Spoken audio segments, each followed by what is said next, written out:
Hello friends, एक बार पुनः मैं राजेश आप सभी को आपके अपने YouTube channel unique math with Rajesh में स्वागत करता हूं।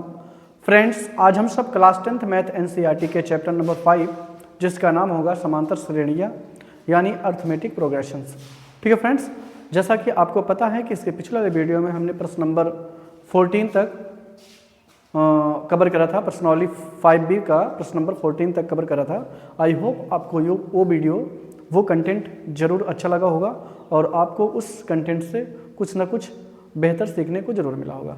ठीक है फ्रेंड्स, इसी उम्मीद से आज हम प्रश्न नंबर 14 से आगे के प्रश्नों पर चर्चा करेंगे और आई होप आपको ये वीडियो जरूर अच्छा लगेगा। और यदि आपको वीडियो अच्छी लगे तो आप अपने दोस्तों में ज़रूर शेयर करें और अभी तक अगर आपने चैनल को सब्सक्राइब नहीं करा है तो प्लीज़ पहले आप चैनल को सब्सक्राइब करें। ठीक है, चलते हैं। तो इस प्रश्नावली 5B का प्रश्न नंबर 15 है। वो क्या कहता है, बड़ा ही इंपॉर्टेंट प्रश्न है, बढ़िया प्रश्न है। क्या कहता है कि किसी समांतर श्रेणी का एमवा पद, प्रश्न पकड़िएगा फ्रेंड्स, किसी समांतर श्रेणी का एमवा पद यानी एमवा पद, ये तो यमवा पद का मतलब हम किससे डिनोट करेंगे? एमवा पद को एम से। यमवा पद को हम किससे डिनोट करेंगे? एम, यानी एम बराबर क्या है? वो एन है ना। कहता है किसी समांतर श्रेणी के यमवा पद का मतलब होगा एम और यमवा पद कितना है? यन है, यानी एम बराबर यन हो गया। ठीक है, एक चीज और दे रखा है, तथा एनवा पद, यनवा पद यानी एनवा पद को हम लिखेंगे एन से और एन बराबर कितना दिया है? एम दिया है। ठीक है, यनवा पद जो है वो कितना है? एम है, तो एन बराबर हो जाएगा एम। तो क्या प्रूफ करना है? सिद्ध करना है। यह आपको दिया है। ठीक है, ये क्या है? आपको ये इतना दिया है। ठीक है, और सिद्ध क्या करना है? सिद्ध आपको करना है, क्या सिद्ध करना है? सिद्ध करना है कि पीवा पद का मतलब होता है एपी। इसका पीवा पद जो है वो कितना होगा? m plus N minus p होगा। ये आपको एक ये प्रूव करना है। और दूसरी चीज आपको ये प्रूव करना है कि इसका एमएनवा पद, ये एमएनवा पद का मतलब होगा ए एम प्लस एन, इसको हम क्या बोलेंगे? एमएनवा पद। और ये एमएनवा पद कितना होगा? ये शून्य होगा। ये आपको दो चीजें प्रूव करनी है। ठीक है फ्रेंड्स, तो सबसे पहले बात तो आपको ये समझ में आया होगा, फिर से एक बार देख लेते हैं। कहता है किसी समांतर श्रेणी का एमवा पद यन है, यानी एम बराबर यन हो गया, और यनवा पद कितना है? एम है, तो यानी एन बराबर यम हो गया। तो सिद्ध क्या करने के लिए बोल रहा है? इसका पीवा पद का मतलब होता है एपी, और ये पीवा पद कितना है? M plus N minus p. ये पीवा पद होना चाहिए, आपको प्रूव करना है। और कह रहा है ये भी सिद्ध कीजिए कि इसका एम प्लस एनवा जो पद है वो कैसा होगा? शून्य होगा। ये आपको प्रूव करना है। ठीक है, तो यहाँ सोल्यूशन में हम चलेंगे। सबसे पहले यहाँ लिख लेते हैं हल में। तो आपको जो गिवन डेटा है वहां से आप उठाइए। आपको दे रखा है ए एम बराबर एन दिया है, और आप जानते हैं ए एम का फार्मूला क्या हो जाएगा? ए एन बराबर क्या होता है? A plus N minus 1 into D. तो ए एम बराबर क्या हो जाएगा? A plus M minus 1 into D. ये हो जाएगा ए एम बराबर, यानी एमवा पद का फार्मूला हो जाएगा A plus M minus 1 into D, और इक्वल टू एन है तो एन रख दीजिए और इसको इक्वेशन नंबर फर्स्ट बना लीजिए। ठीक है फ्रेंड्स, और आपको दूसरी कंडीशन लेना है। आपको दूसरा क्या दिया है? ए एन बराबर दिया है एम, तो ए एन का फार्मूला रख दीजिए। तो ए एन बराबर हो जाएगा A plus N minus 1 into D बराबर यम। ये हो जाएगा समीकरण नंबर 2। ठीक है, पहले कंडीशन से हमने उठाया तो ए एम बराबर एन दिया, तो ए एम का फार्मूला रखेंगे A plus M minus 1 into D बराबर एन था, तो बराबर एन करके हमने समीकरण 1 बना लिया। और दूसरा दिया था ए एन बराबर एम था, तो ए एन बराबर हमने एम लिखा, और ए एन का फार्मूला हो जाएगा A plus N minus 1 into D equal to M. ये हो जाएगा समीकरण नंबर 2। अब ये समीकरण 1 और 2 मिल गया है, तो आप क्या करेंगे? अब इसको आप घटाएंगे। कैसे सॉल्व करना है भाई? घटाने का मतलब है मुझे सॉल्व करना है समीकरण 1 और समीकरण 2 को, और सॉल्व करके ए और डी का मान निकालना है। और ये सॉल्व कैसे होगा? या तो विलोपन से या तो प्रतिस्थापन से सॉल्व होगा। तो विलोपन से सॉल्व करेंगे तो समीकरण 1 और समीकरण 2 में ए का गुणांक बराबर है, तो यानी समीकरण 1 और 2 को घटा देंगे तो ए वाला पार्ट जो है वो कैंसिल हो जाएगा और डी बचेगा, और वहां से डी का मान निकालेंगे। चलिए कैसे करते हैं? यहाँ आप कैसे लिखोगे? समीकरण 1 में से समीकरण 1 में से समीकरण 2 को घटाने पर, समीकरण 1 में से समीकरण 2 को घटाने पर, अब समीकरण 1 है क्या, a plus m minus 1 into D बराबर n, ये समीकरण 1 था, हमने a plus m minus 1 into D बराबर n नोट कर लिया, ये समीकरण 1 था। समीकरण 2 क्या था, a plus n minus 1 into D, ये बराबर क्या था, m था।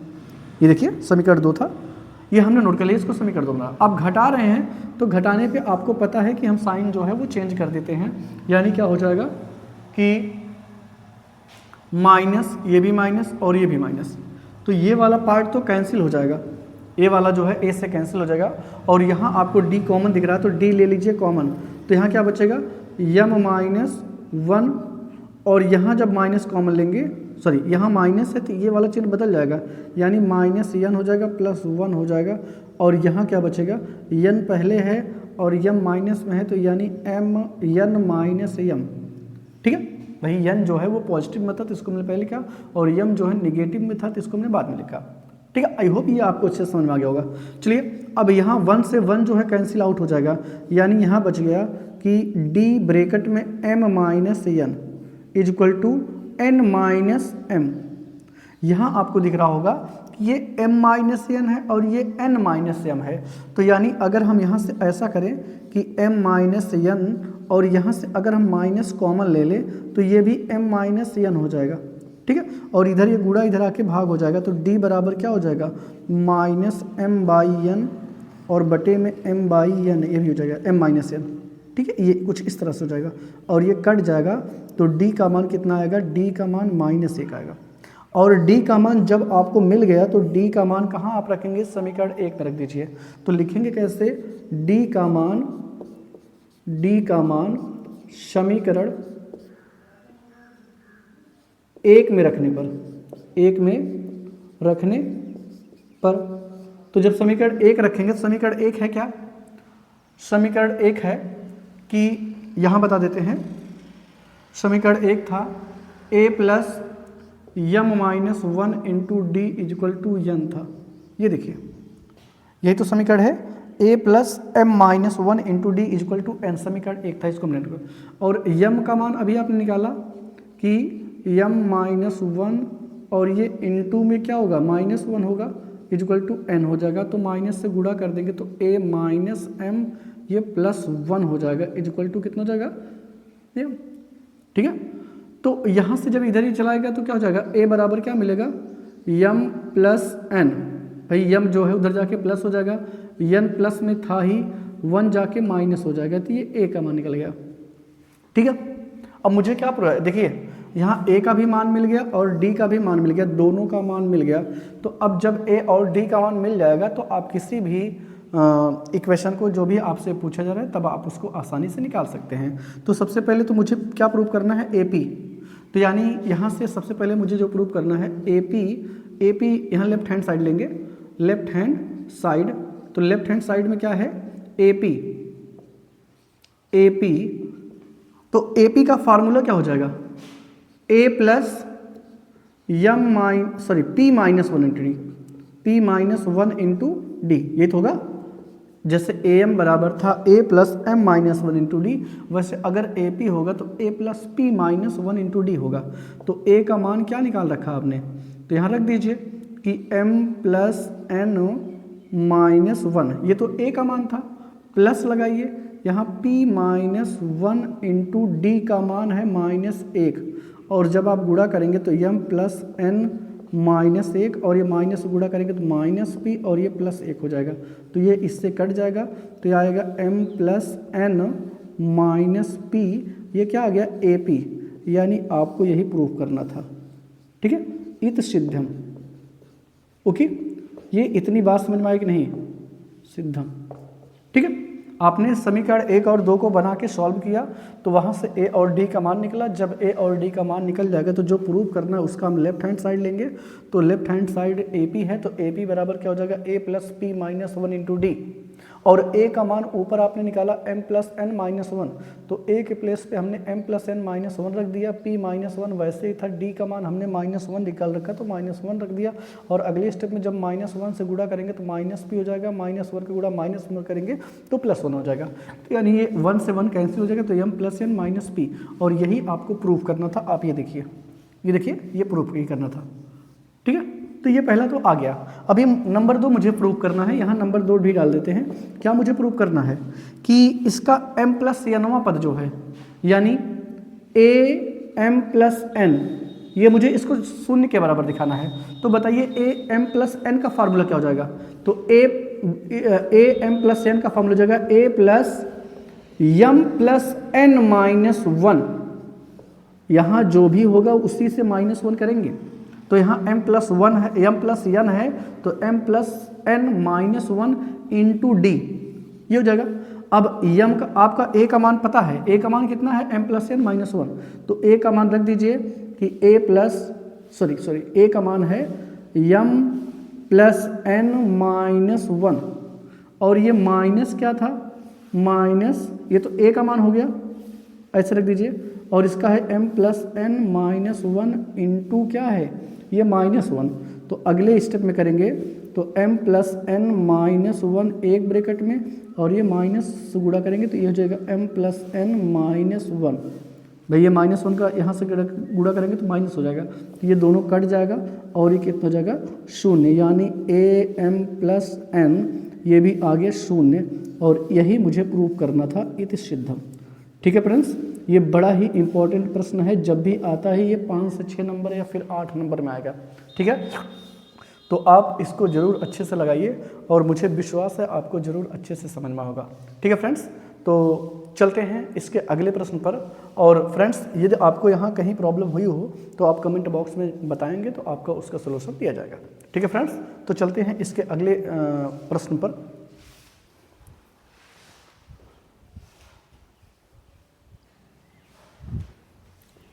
चलते हैं फ्रेंड्स, प्रश्नावली 5B का प्रश्न नंबर 16 है। क्या कहता है कि 3 अंकों वाली कितनी संख्याएं 7 से विभाज्य है, यानी 3 अंकों की ऐसी कितनी संख्याएं होती हैं जो 7 से डिविजिबल होती हैं, विभाज्य होती हैं, कट जाती हैं। तो आपसे हम बात करें तो अगर 3 अंकों की सबसे छोटी जो संख्या होती है वो क्या होती है 1000 ना, और 3 अंकों की सबसे बड़ी संख्या क्या होती है 999 ना, और इन्हीं के मुझे बीच देखना है कि ऐसी कितनी संख्याएं होती हैं जो कितने से विभाज्य हो, वो 7 से विभाज्य हो। तो अगर हम बात करें तो 100 तो नहीं है, क्योंकि 7 के 7 और यहाँ बचेगा 3, 30 हो जाएगा, कटेगा नहीं। 2, 7 के 7 2 भी नहीं कटेगा, 7 के 7 3 बचेगा, और 3 2 नहीं कटेगा, 4 भी नहीं कटेगा, 5, यानी सबसे ऐसी छोटी संख्या जो है 3 अंकों की सबसे पहली संख्या जो है जो 7 से विभाज्य हो वो कितनी होगी 105। और फिर कौन सी संख्या विभाज्य होगी 7 से, तो इसी में आप 5 5 जोड़ते जाइए। अगर आपको 1 मिल गया है तो आप इसमें 7 जोड़ते जाएंगे तो जो आपको मिलेगी वो सभी संख्याएं क्या होंगी 7 से विभाज्य होंगी। यानी अगर 105 में 7 जोड़ेंगे तो 112 आएगा, और 112 में 7 जोड़ेंगे तो 119 आएगा, ये डॉट डॉट डॉट। ठीक है, अब मुझे देखना है कि अंतिम कौन सी संख्या है जो 7 से विभाज्य हो। तो 999 की बात करें तो यहाँ से 7 के 7, भाई 7 का पहाड़ा 9 में कितनी बार जाएगा, 1 बार जाएगा, तो 7 के 7 2 बचेगा, 2 आएगा 29 हो जाएगा, 7 चौक 28, और 28 1 29 1 बचेगा तो यहाँ हो जाएगा 19 ना, तो 19 हो जाएगा। तो 19 तो कटेगा नहीं, 19 नहीं कटेगा, तो 19 नहीं कटेगा तो 18 भी कर सकते हैं, 17 भी, 17 16 और 15 और 14, यानी 14 कटेगा। फिर से एक बार समझिएगा, 7 पहाड़ा 9 में 1 बार जाएगा तो 7 के 7 2 बचेगा, 29 हो जाएगा, 7 चौक 28 1 बचेगा तो 19 हो जाएगा। अब 19 तो करता नहीं है 7 से, 7 के पहाड़े में 18 भी नहीं आता है, 7 पहाड़े में 17 भी नहीं आता है, 7 पहाड़े में ए भी नहीं आता, 7 पहाड़े में ए भी नहीं आता, इसका मतलब है 14। यानी अगर इसके स्थान पे 4 हो जाए तो वो जो है वो 4 से कट जाएगा। तो 3 अंकों की जो सबसे छोटी संख्या है जो 7 से विभाज्य हो वो 105 होगी, और जो 999 से छोटी संख्या हो वो जो कितने से विभाज्य हो, 7 से विभाज्य होगी, तो वो संख्या कौन सी होगी, 994। ठीक है फ्रेंड्स, तो आई होप ये आपको जरूर अच्छे से समझ में आया होगा। ठीक है, आप विभाजित करके देख लीजिए कटेगा। तो अब यहाँ क्या करना, आपको बताना कितनी संख्याएं हैं, यहाँ से 105 से लेके 194 तक कितनी संख्याएं हैं जो 7 से विभाजित होती हैं। तो यहाँ आपको एक बात तो साफ साफ पता है कि यहाँ से a का मान कितना होगा, a का मान कितना होगा, a का मान होगा 105।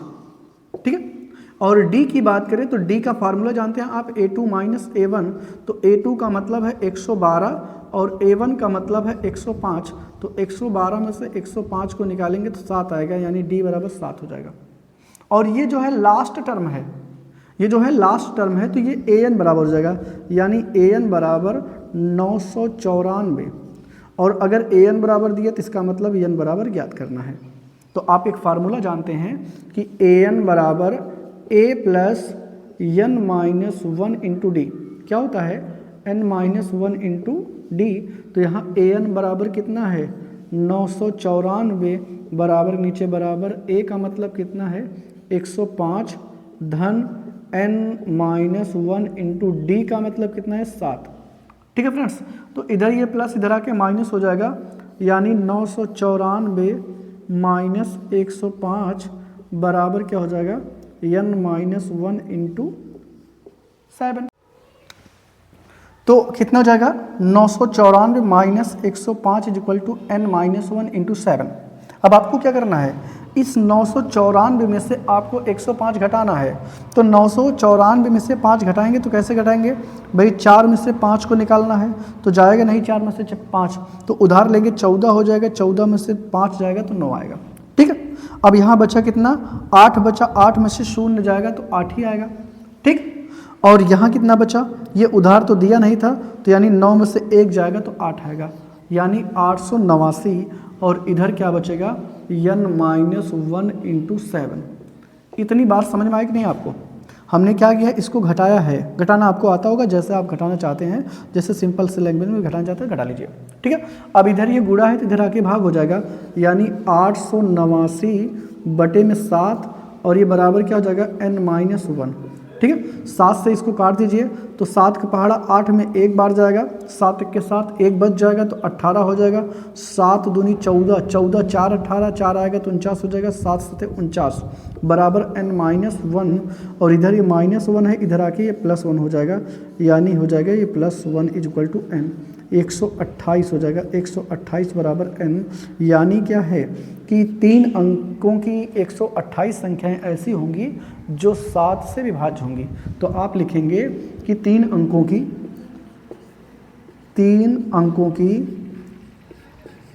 128 संख्याएं 7 से विभाज्य होंगी, 7 से क्या होंगी, विभाज्य होंगी।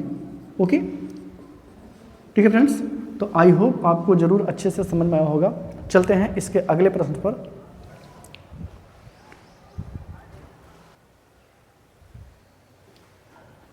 चलते हैं फ्रेंड्स, प्रश्नावली का प्रश्न नंबर 17 है, कहता है n के किस मान के लिए दोनों समांतर श्रेणी ये 63 65 67 डॉट डॉट डॉट और 3 10 17 के nवें पद क्या है, बराबर है। यानी n के कौन से मान के लिए इस श्रेणी का nवां पद और इस श्रेणी के nवां पद दोनों कैसे हैं, बराबर है। तो यहाँ आपको 2 श्रेणी दिख रही है, दोनों श्रेणी का nवां पद निकालेंगे और दोनों के nवां पद बराबर करेंगे और वहाँ से n का मान निकालेंगे। ठीक है फ्रेंड्स, तो सबसे पहले कैसे लिखेंगे, यहाँ सोल्यूशन में हल में जाएंगे, लिखेंगे पहली श्रेणी कितनी है, ये है 63 65 67 डॉट डॉट डॉट। यहाँ से अगर a की बात करें तो a बराबर हो जाएगा 63, और d की बात करें तो a2 माइनस a1, और a2 हो जाएगा 65, a1 हो जाएगा 63, और घटाएंगे तो कितना आएगा 2, यानी d का मान जो है वो 2 आ गया। ठीक है, जब d का मान 2 प्राप्त हो जाएगा तो आप लिखेंगे पहली श्रेणी का nवां पद, nवां पद, तो nवां पद का फार्मूला क्या हो जाएगा, a plus n minus 1 into D. तो a का मान कितना है, 63 है, रख दीजिए, प्लस n का मान तो निकालना है, पता नहीं है, d का मान 2 है, तो यहाँ रख देंगे, तो 63 धन ये 2n माइनस 2 हो जाएगा, और ये घटेगा तो 2n, ये 63 में से 2 घट जाएगा तो 61 आएगा, यानी ये 61। तो पहली श्रेणी का nवां पद निकल गया। अब ऐसे आपको लिखनी दूसरी श्रेणी, क्या करना है, दूसरी श्रेणी। तो दूसरी श्रेणी क्या है, दूसरी श्रेणी आपकी है 3, 10, 17 डॉट डॉट डॉट। तो यहाँ से a की बात की जाए तो यहाँ से 3 निकलेगा, और d की बात की जाए तो a2 माइनस a1, और यहाँ से a2 का मान है 10 और a1 का मान है 3, यानी 7 आएगा। तो d का मान कितना आ जाएगा, 7। ठीक है फ्रेंड्स, तो जब a और d का मान निकल जाएगा तो आपको यहाँ फिर लिखना है दूसरी श्रेणी का nवां पद, दूसरी श्रेणी का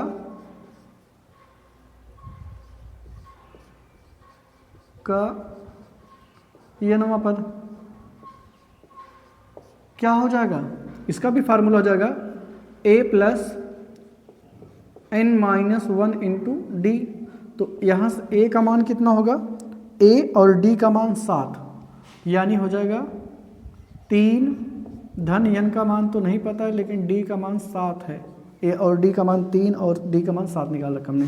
तो 3 और यहाँ 7 से गुणा करेंगे, 7n माइनस 7 हो जाएगा, तो ये हो जाएगा 7n माइनस 4, क्योंकि ये प्लस 3 ये माइनस 7 है तो घटेगा तो जाएगा। अब यहाँ से प्रश्नानुसार कहता है दोनों के nवां पद कैसे हैं, सेम है। प्रश्नानुसार तो ये दोनों के समांतर श्रेणी के nवां पद कैसे हैं, तो आप यहाँ लिखेंगे प्रथम पहली श्रेणी का nवां पद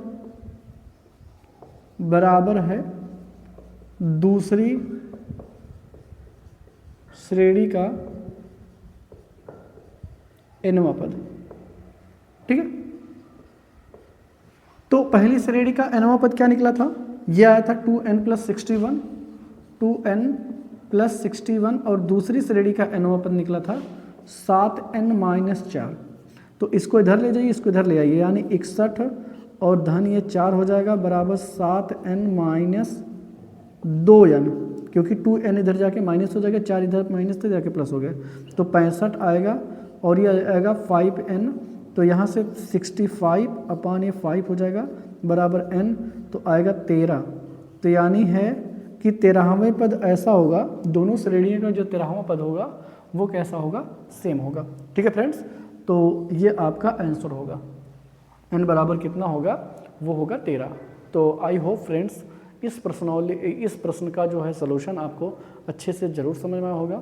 ठीक है फ्रेंड्स, तो चलते हैं इसके अगले प्रश्न 18 पर।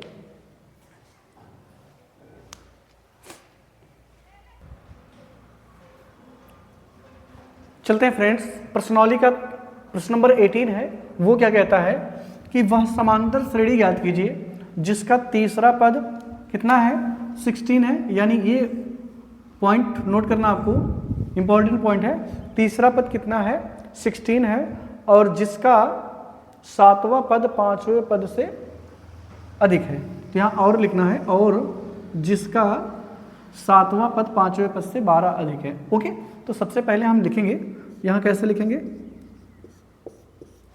कि तीसरा पद कितना है, तीसरा पद जो है वो 16 है, तो यानी ये हो जाएगा समीकरण, इससे बना लेंगे। तो यहाँ से इसका फॉर्मूला हो जाएगा a plus 3 minus 1 into d is equal to 16 आएगा। ठीक है, और यहाँ से इसको और सॉल्व करेंगे तो a plus 2d equal to हो जाएगा 16, ये समीकरण नंबर 1। ठीक है ना। अब द्वितीय शर्तानुसार में क्या कहता है, जिसका सातवां पद यानी A7 जो है वो क्या है, उसके पांचवें पद से 12 अधिक है। ठीक है, सातवां पद जो है वो पांचवें पद से 12 अधिक है, तो यानी A7 का फार्मूला रखेंगे तो A plus 7 minus 1 into D और इक्वल टू यहाँ क्या हो जाएगा A plus 5 minus 1 into D plus 12। ठीक है, तो यहाँ से क्या हो जाएगा A प्लस 6D और यहाँ से A प्लस 4D और ये प्लस कितना हो जाएगा 12। यहाँ से A कैंसिल आउट हो जाएगा तो क्या बचेगा 6D इक्वल टू 4D और प्लस 12, यानी इधर ये प्लस इधर आके माइनस हो जाएगा, तो 6D minus 4D equal to 12, तो आएगा ये 2D इक्वल टू 12, तो D बराबर आएगा 12/2 यानी आएगा 6। तो D का मान कितना आ गया 6 आ गया। अब D का मान आपको समीकरण 1 में रख देना है, लिखेंगे कि D का मान कहाँ रखने पर, समीकरण 1 में रखने पर। ठीक है, D का मान जो है वो समीकरण 1 में रखने पर, समीकरण 1 क्या है A plus 2D equal to कितना है 16, ये था समीकरण 1। तो इसमें D का मान रख दीजिए A प्लस 2 इंटू डी का मान है 6, D का मान कितना है 6 आया है और इक्वल टू 16 हो जाएगा, तो A प्लस ये जगह 6 दूनी 12 इक्वल टू 16, तो A बराबर 16 माइनस 12 और यहाँ से A बराबर हो जाएगा 4। ठीक है, A बराबर 4 आ गया। तो A और D का मान जब पता हो गया तो आपको क्या निकालना है, श्रेणी निकालना है। और श्रेणी के लिए मुझे पहला पद चाहिए, दूसरा पद चाहिए, तीसरा पद चाहिए, चौथा पद चाहिए, तो ये सब चाहिए मुझे। तो यहाँ से A1 की बात करें तो A1 का मतलब होता है श्रेणी का पहला पद होता है, A1 बराबर A तो हो जाएगा 4। और A2 निकालना है, A2 बराबर क्या होता है A प्लस D होता है, तो A का मतलब है 4 धन D का मतलब है 6, तो हो गया 10। A3 निकालना है तो A3 बराबर क्या होता है A प्लस 2D होता है, तो A का मतलब 4 धन 2 गुणे D का मतलब 6, तो 4 धन ये हो जाएगा 12 धन 16 हो जाएगा, 6 दूनी 12 12 4 16 हो जाएगा, तो यानी हो जाएगा समांतर श्रेणी। तो ऐसे आप लिख सकते हैं श्रेणी जो है वो क्या होगी, वो A1 कामा A2 कामा A3 डॉट डॉट डॉट ऐसे चलेगी। तो श्रेणी का पहला पद कितना है 4 है, दूसरा पद कितना है 10 है, तीसरा पद कितना है 16 है, तो ऐसे ये जा चली जाएगी। ठीक है फ्रेंड्स, तो इस तरह से इस प्रश्न का जो है सलूशन होगा और उम्मीद है आपको ज़रूर अच्छे से समझ में आया होगा। और फ्रेंड्स वीडियो यदि आपको अच्छी लगी हो तो आप अपने दोस्तों में ज़रूर शेयर करें, और अभी तक अगर आपने चैनल को सब्सक्राइब नहीं करा है या फिर आप वीडियो पर नए हैं तो प्लीज़ आप पहले चैनल को सब्सक्राइब करें और साथ में बेल आइकन को प्रेस करना ना भूलें, ताकि कोई भी वीडियो अपलोड हो तो वो वीडियो सबसे पहले आप तक पहुँचे। ठीक है फ्रेंड्स, तो चलते हैं इसके एक और प्रश्न 19 पर।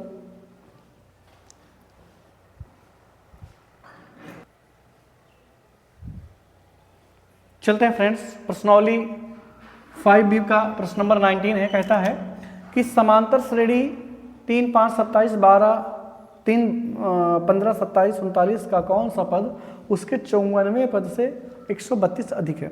ठीक है, तो आपसे ये बताना है कौन सा ऐसा पद है जो 94वें पद से भी 132 ज़्यादा होगा, तो ये आपको बताना है। तो सबसे पहले आपको क्या करना है, ये सीरीज नोट डाउन करना है। सीरीज क्या है 3 15 27 39 ये है डॉट डॉट।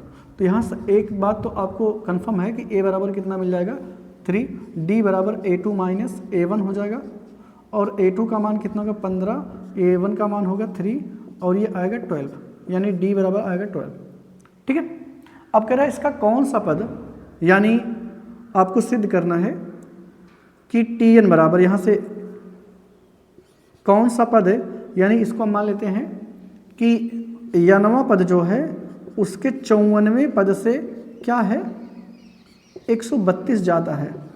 कौन सा पद ऐसा है जो इसके 94वें पद से भी 132 ज़्यादा है, तो यहाँ से हम an मान ले, माना यनवा पद जो है इसके 94वें पद से 132 अधिक है, तो यहाँ इसका फॉर्मूला लगाएंगे तो a plus n minus 1 into D बराबर क्या हो जाएगा, ये हो जाएगा a plus 54 minus 1 into D, 54 minus 1 into D और प्लस ये कितना आएगा 132।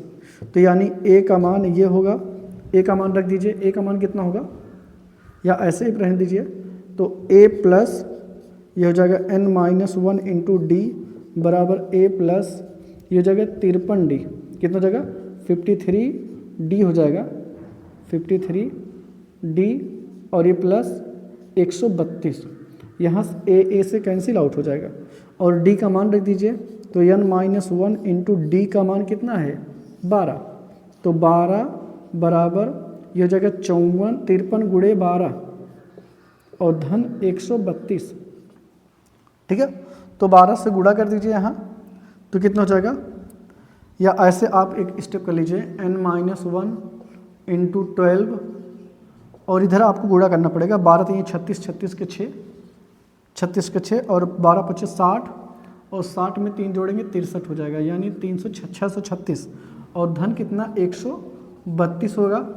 और यहाँ से n-1 इंटू 12 इसको ऐड कर लीजिए, 6 2 8, ये 3 3 6 और 6 1 7, ये 12 इधर गुणा इधर आके भाग हो जाएगा। तो यानी n-1 इज इक्वल टू 768 बटे में 12, तो ये तो 12 छक 72, यहाँ से n-1 इज इक्वल टू 12 पहाड़ा 12 छक 72, 72 4 बचेगा और 72 4 76, 4 48 आएगा, 12 चौक 48, यानी n इधर ये माइनस इधर आके प्लस हो जाएगा 64 + 1 और यहाँ से n बराबर हो जाएगा 65, ठीक है। तो यानी इसका 65वां पद जो है वो उसके 54वें पद से 132 ज़्यादा होगा। तो आप लिख सकते हैं कि 65वां पद जो है उसके 54वें पद से 132 अधिक है, ठीक है। तो ये आपका हो जाएगा आंसर, ठीक है फ्रेंड्स। तो आई होप ये आपको ज़रूर अच्छे से समझ में होगा।